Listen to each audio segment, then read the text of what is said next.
First of all, I would say that I'm so grateful to all the members who have been organizing this meeting and to Mr. Tu Weimin for his great hospitality. My lecture is rooted on the work I have been doing in the National Consultative French Committee about neuro enhancement with a physician, French physician, Mrs. Marie-Germaine Bousset. Transhumanism, a human enhancement. Nobody can reasonably say that human enhancement is not good. Everyone wants to improve his abilities, to be emancipated from slavery, to have the pleasure to live free, the opportunity to go to school, etc. These activities enhance humans both in the sense of adding something and of being better. We are in continual need of improvement because we are wanting and necessitous within. Humanism is linked with that kind of enhancement. Performances in short time, capacities in a much longer time, even our dispositions are engaged in enhancement exercises. The Treatise on Human Dignity, published in 1486 by Pico della Mirandola, is often quoted to give a skill to that humanism. According to him, God has permitted human beings to define their own nature. However, this cannot be taken as an ancestral idea of transhumanism, because God is here mentioned, and even if mankind defines its own nature, this nature takes place in the middle between God and animals. Thus, a very strong metaphysics is here presupposed. There is no doubt a clear anthropocentrism in that position of man in between two realms, half mortal, half immortal. Human beings have the ability to enhance themselves quantitatively and qualitatively, but in the strong limits of this humanistic metaphysics. On the other hand, transhumanism claims that human achievements are wholly the own doing of man. There is no giftedness by God or any other power. The human enhancement I'll be talking today is a special one. It is the one resulting from taking drugs, cleverness pills, or smart pills, or from using technology for healthy people, not those people who are getting old and who need some restoration of their cognitive or physical functions. Not that those de la Mirandola or Montaigne were describing as wanting and necessitous within. That enhancement I mean in this paper goes beyond the proper, or if I might say, the traditional goals of medicine. Cure seeks to restore health by applying a remedy.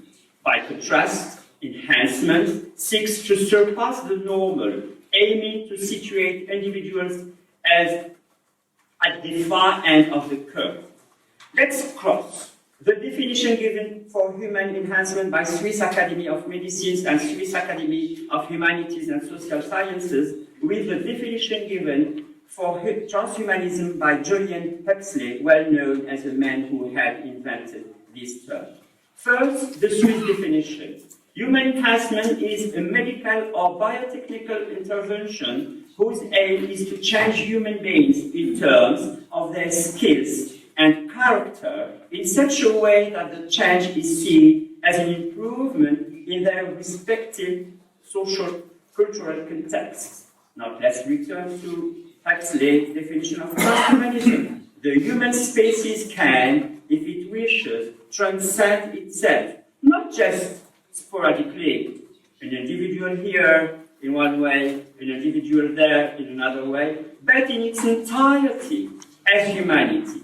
We need a name for this new belief, he says. Perhaps transhumanism will serve.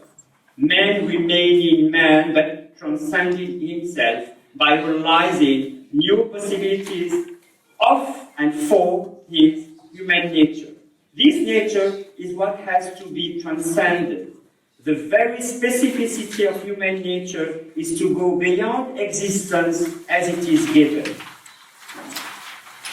Human nature is not a kind of gift for transhumanism that has to be saved in its original form. Its development towards biotechnological technologies is required. Transhumanism has many trends, from the radical libertarian to proponents of social democracy. However, all of them endorse Darwinism evolutionism in a special way. They want to go further. Humans have to direct evolution, to generate and master finality. Transhumanism is considered as a transition to post-humanism. Biomedical technology prepare an era of a complete cybernetic way of life. Nature and human nature are not considered anymore as the fluid result of chance evolutionary processes. It is an object of a decided evolution that accelerates human modification for generating bodies pain-free, extending the human life plan, controlling emotions. Nature is no more a mindless project. It has to be designed for more perfection. That perfection of body and soul is to a large extent unspecified. That is why some opponents to transhumanism talk about a kind of new religion that has its adepts. On the other hand, on the level of enhancement, it is hard to say what has to be considered as an improvement when we talk about human enhancement as an improvement of capacities. For instance, is it a real improvement to take substances promoting muscle growth when everybody knows that these substances attract mainly young people with low academic achievements? Let's go further with these two key notions of perfection and improvement. A link between the two definitions of transhumanism and of human enhancement is fixed when individuals use technologies and medicine beyond treating diseases. Biomedical technologies can be used for other purposes than treating diseases.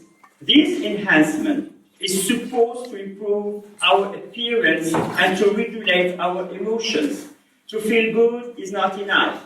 Humankind has to be better than well. By manipulating artificial emotions and more usually moral and social behavior, cognitive enhancement is implied too by the ability to work for extended periods of time with sustained high levels of attention. Practically speaking, physicians talk about the gray zone between treatment and enhancement. The epistemic question is about the blurry line between the normal and the pathological, even between the subnormal and the normal. Where does the treatment of a disease finish and where does the enhancement start? Is medicine's goal the restoration of health or the transformation to achieve an optimum? It is hard to say what is or has to be an optimal state of health. How far can we go in achieving human capacity? What has been considered positively as shyness before 1970 becomes social anxiety that has to be avoided by drugs. The drug Ritalin is taken in most cases to combat nervousness, anxiety, and agitation, but also to keep bad moods in check. The report 122, I was rapporteur of this report of the National Consultative Ethics Committee in France, mentioned this evolution. Phenomena hitherto considered to be within the bounds of normality end up on the list of pathological disorders and are treated as such. Controversies over grief and childhood anger are an example. Grief turns into depression and antidepressants are prescribed. A turbulent child suffers from attention deficit hyperactivity disorder and is treated with Ritalin. Let's take the example of the British artist Niall Harbison. He was allowed by his government to put on his passport an identity photo showing his technical eye. In fact, Mr. Harrison suffers from a rare genetic disease, achromatopsia, that doesn't allow him to see other colors than black and white. What he calls his eyeball, completely incorporated into his head, consists in a camera that transforms the images captured in sound waves. It enables him to hear the matching colors, even those that an ordinary human eye like you and me cannot see, the ultraviolet and the infrared. The cyborg first supplies his incapacity to see, and at the same time, it gives him an enhancement beyond human capacity. Feeling good and feeling as in an everlasting youthfulness. That is the aim for transformism. One of the questions that comes up in discussion is about the risk of developing cancer and heart disease by taking drugs that are not suitable as a treatment of disease, but as an enhancement. There is a lack, an absence of empirical information on the cognitive enhancement effects and the risks and benefits of using psychostimulant pharmaceuticals by healthy individuals for cognitive enhancement. The extent of their use for these purposes needs to be better studied and carefully monitored.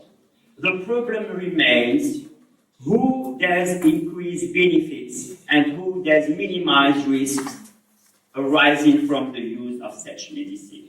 Pharmaceutical companies, doctors, individuals who are using it, we are not always able to evaluate the adverse or side effects such as increased blood pressure, heart rate, decreased sleep and appetite. There may be a safe use of amphetamine, of course, even of cocaine under doctor's instructions, controlling dose absorbed. Problems, however, arise when the drug is self-administered in a higher doses, especially by non-oral routes, smoking and injection. These routes hasten the release of dopamine, accelerate the development of tolerance, and increase the risk of addiction and other adverse health effects. Much has been said about the use of amphetamines and of methylphenidate as safe substances that would increase energy, improve alertness in ordinary people in quasi-medical effort, to tune mind and body beyond normal human capabilities. Students, namely in Harvard, take them to ease tiredness and enhance their exam performances. However, we lack information on the safety of a long-term regular use of those substances, as mentioned in the report 122 from this National Consultative French Committee. There is no way of knowing if the therapeutic benefit found for pathological indication would persist in a long term for the psychocognitive enhancement of healthy subjects, or if tolerance might not set in with consequence wearing off of the effect. Even if we lack information, it can be said that there are lessons of history for this field. The use of new stimulant drugs often follows a cycle of uncritical enthusiasm that encourages their widespread use. It is only when use becomes common that the adverse effects of regular use can be identified. Transhumanism often stops its analysis at this cycle of uncritical enthusiasm. It has to be approaching this drug with more caution. Few physicians express enthusiasm about the opportunity to use modern technology to produce humans whose capabilities exceeded what is generally considered normal.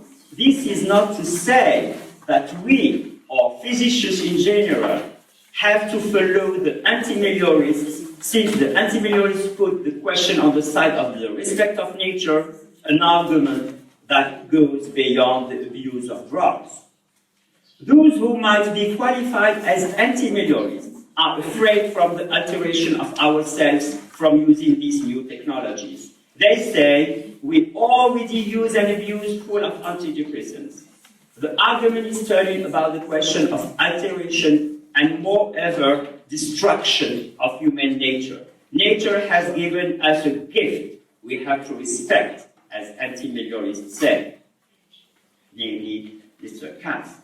This argument is not so strong because there is no consensus on the definition of the human nature, no consensus on what has to be considered as human dignity. Mr. Otwell, in his book 2009, he will be speaking after me, has shown very good, has developed a very good study on this dissensus about human dignity.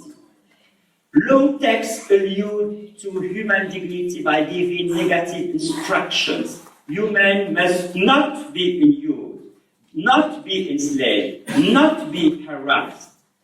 They give no positive definition of dignity because any positive definition would be so specific or so oriented, ideologically or metaphysically speaking, that it couldn't fulfill the universal meaning and satisfy all members of the human family.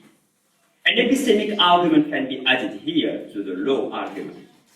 What is called unnatural is maybe only what is unusual. The out-of-the-way things, as Lewis Carroll would say. We have to call not natural, unnatural, what does maybe not happen often. From a Darwinian point of view, there is no such a thing as an intrinsic norm clearly given by nature, from which we can talk about human nature as a species of it. There is no nature to be considered as good with clear evidence. Nature in human history is associated with diseases, misery, pain, starvation, etc. The fears and creeds shared by the anti-meliorists, also called bioconservatives, do not help their arguments, since fear is here irrational, and this question of enhancement requires not to lose one's temper.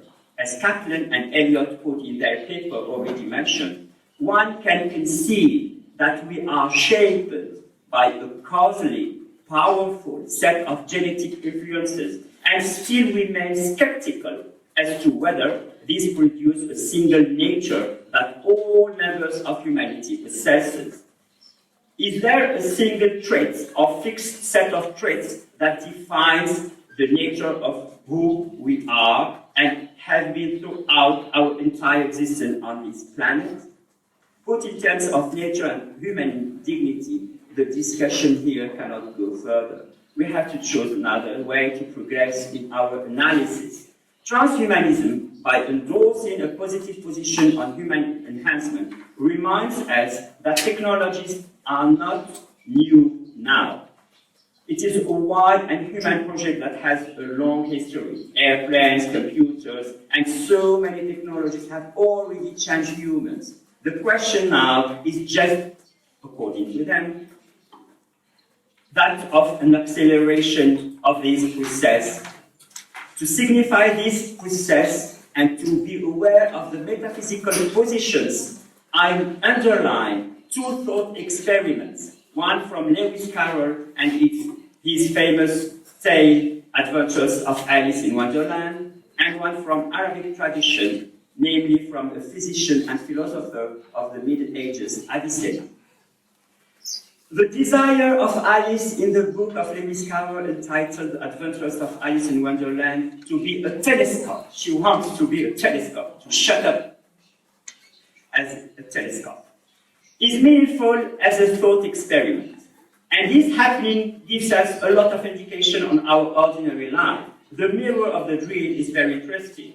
We see how difficult it is to speak about the static nature, how fast could be all the metamorphosis, and how we are misled in believing that we do not change completely from minute to minute.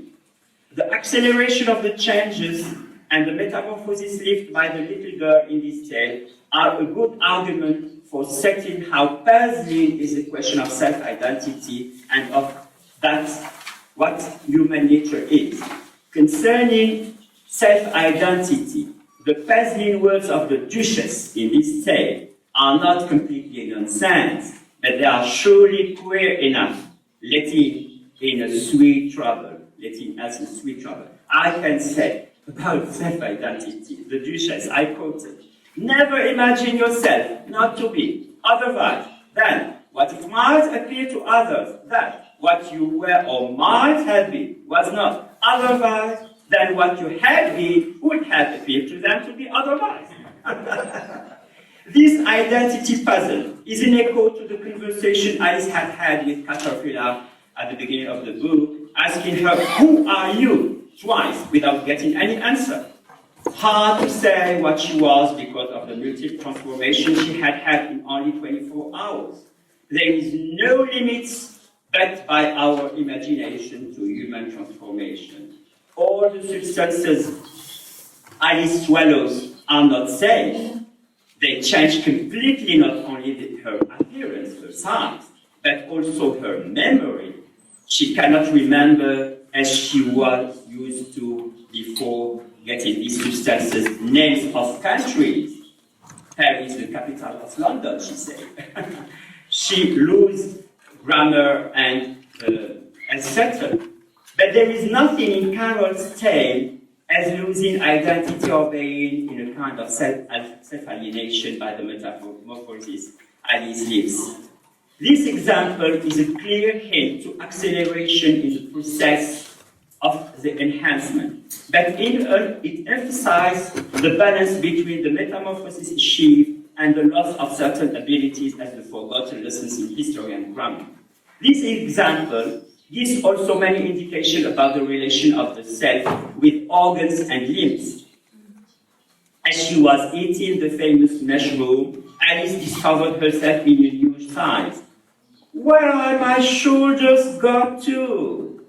Oh, my poor hands, how is it? I can't see you. How puzzling all these changes are. I'm never sure what I'm going to be from a minute to another. Recovering her real size does not allow her to get into the beautiful garden. So she decides to shrink herself to be able to get in. The tale indicates by the means of dream how humans can play like God with all the potentialities to achieve what they want. The pursuit of perfection is here symbolized by the desire to get into the beautiful garden. I would like to develop another thought experiment in order to show what is the philosophical scheme needed and presupposed by transhumanism. Radical transhumanism tells us that all our problems come from the body and its limits, mainly when it suffers and provides us with much pain. In the Middle Ages, Avicenna invents a very clear argument to prove the existence of the soul. I will not focus here, as it is usually done in studies, in academic studies, on this lasting, even immortal human soul. I'm much puzzled with the consideration of the body by a philosopher who was also a physician, put in a kind of a strange fancy. Let's look. Imagine, he said, that we have come into being completely mature and floating in the air with, I quote, limbs separated and kept out of contact with one another, so they do not feel each other. Then, let the subject consider whether he would affirm the existence of his self. There is no doubt that he would affirm his own existence, although not affirming the reality of any of his limbs or inner organs, his bones, or heart, or brain, or any external thing. Indeed, he would affirm the existence of his self or of his wife, not affirming that it had any length, breadth, depth. And if it were possible for him in such a state to imagine a hand or any other organ, He would not imagine it to be a part of himself or a condition of his existence.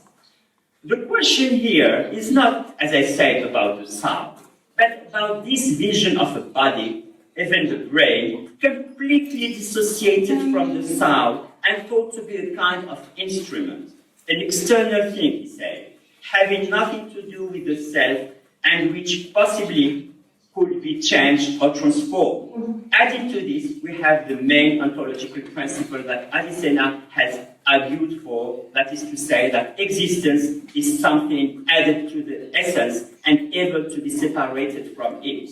The consequence is that we can treat technologically the body as a group of existence. It can be associated to this soul or to another. This is in complete coherence with the computational model of thought. Human mind is not necessarily linked with this body or that one. Some have developed this point and have drawn conclusion on the identity of the persons. Identity is not a question of body but of patterns, a question of the way we put together parts of the body. Floating in the air, as Avicenna said, the mind is just an informational influx capable of being connected with this or that body. It is what transhumanism upholders call the uploading. Mind might send its characteristics to a computer. Man interfacing machines with cybernetic means is one of the projects defended by Ray Kurzweil, one of the most proponents of transhumanism. The fragmented conception of the body by Avicenna is the metaphysical presupposition of an artificial intelligence project. I go to the last part, social and political issues. Now reading Ray Kurzweil, we can link this speculative view of the contingency of human body with the revolution he expects to get rid of human biological intelligence and to prepare the happening of a mechanical, namely a cyborg era, completely submitted to high realization of potentialities. Other transhumanists have already written a declaration oriented towards the protection and the development of enhancement technologies. You have the line in the footnotes. Against a neoliberalism tendency of transhumanism, James Hughes gives a democratic response in his book, Citizen Cyborg. Transhumanism is, according to him, for all human, and is not confined to these few rich individuals designing only themselves and desiring not to have much link with the whole society. Liberty access to enhancement medicine is one of the most important democratic engagements. We all need, he says, genetic and cybernetic enhancement to finally satisfy the demands of engaged citizenship. Biological limitations don't only constrain the capacity of democratic self-governance of the cognitively disabled, but of all humans. The second argument of James Hughes, much politically engaged, is about the struggle between democratic and authoritarian regimes. The final reason for Democrats to embrace transhuman enhancement is that it may be the only way to keep liberal and social democracies competitive with authoritarian regimes. If the democracies hobble themselves with restrictions on human enhancement and technological innovation, we can be sure that authoritarian regimes will not. There is, of course, an economical side of this political competition. With competition for good jobs becoming fiercer, many could feel compelled to use any means to give their performance a helping hand. James Hughes gives few means to resist to this trend, even if he is critical to free market not regulated by government. Sandberg, another transhumanist, proponent of transhumanism, said that the morphological freedom allows anyone to be involved or not in technologies of enhancement, and both strongly class individuals should have broad discretion over which of these technologies to apply to themselves. The problem is implicit, if not explicit, coercion that forces people to adopt the same behavior. I may get, Kaplan and Elliot say, I may get cosmetic surgery for my Asian eyes or use skin lighteners for my dark skin, but I reinforce the implicitly racist social norms that say that Asian eyes or dark skin are traits to be ashamed of. The worry is that some aspects of the way we live together collectively is going to be damaged by actions that we take individually. The French sociologist Louis Dumont draws the inconsequences conclusion of this kind of individualism. Individualism, he said, is not able to replace completely the holism and to dominate the whole society. More than that, it had never been able to function without the contribution of holism. He pursues a kind of hierarchic premise is hidden in any individualistic atomism that dominates the modern world. The inconsequence of individualistic atomism can be phrased so: all the social aims are submitted to the individualistic freedom, and by this are no longer considered as ultimate. Transhumanism seems to be entangled in a neoliberal tradition and an individualistic framework that gives individuals a total responsibility without paying attention to state and social stakes. The leitmotif in transhumanism is the problem is you.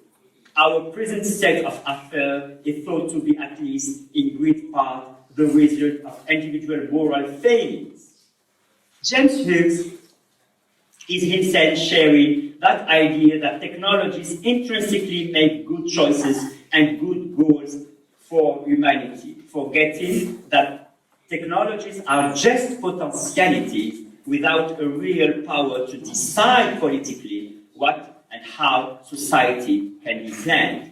According to him, technologies are somehow neutral from social consideration. They can have political consequences, but are not in themselves questioned in the balance of benefits and damages. He says that he is very proud to have given to his son Ritalin. Now he is among the best readers and mathematicians in his class, while I'm quite sure he would still be struggling if it had not been for the medication. Hughes underestimates his proper moral choice to give his son Ritalin and thinks without trouble that medication has the power to have boosted his son. He presupposes that traditional means of educative development are not effective. More generally, when moral bioenhancement proponents put their faith in taking smart pills to enhance empathic disposition or to reduce racist feelings, it becomes not evident in which way people who are coerced in being motivated, behaving or feeling in particular ways can be said to be more moral at all. I emphasize on this argument. Can they, by taking pills, generate any reasons for their actions? A kind of intellectual blindness can be mixed with the control of emotion smart pills are supposed to shape. Thank you. James Hughes shared with Ray Kurzweil the proposition that the society puts high value upon cognitive ability. Transhumanism has a strong faith in salvation by technology. To what extent this proposition is also a humanist one?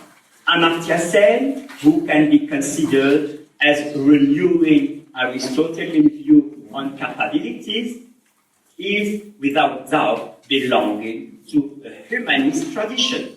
The difference between him and the transhumanists, including James Hicks, relies on assuming or not assuming competition in society. Competition in society is unwarranted, unjustified, according to Sen, because competition does not afford people to live a development as freedom. Even if Sen supports an athletic conception of capabilities, he will still make a sharp distinction between achieving one's capabilities and being in competition with others. Freedom, in his perspective, is the ability to choose different ways of life, between different ways of life, to make people capable of effectively realizing their goals and pursuing their well-being is to make them positively free. And this cannot only be by the miracle of technologies, nor has it to be reduced to an individualistic point of view. For such a view offers positional advantages to few people, the majority being excluded.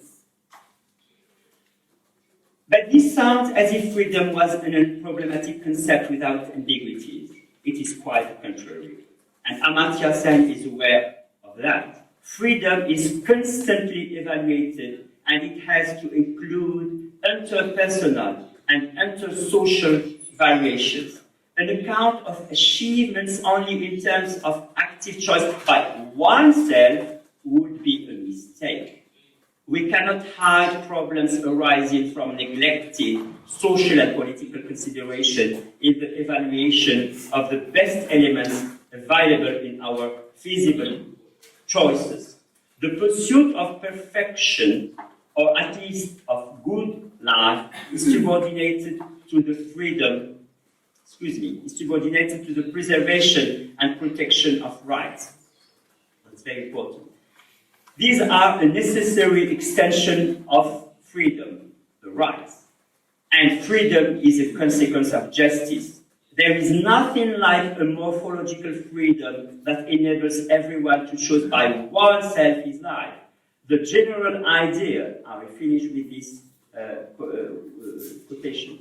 The general idea behind this view, the view of Amartya Sen, is that unless certain basic welfare conditions are met and resources and opportunities provided, we cannot seriously claim that society is preserving and protecting everyone's freedom.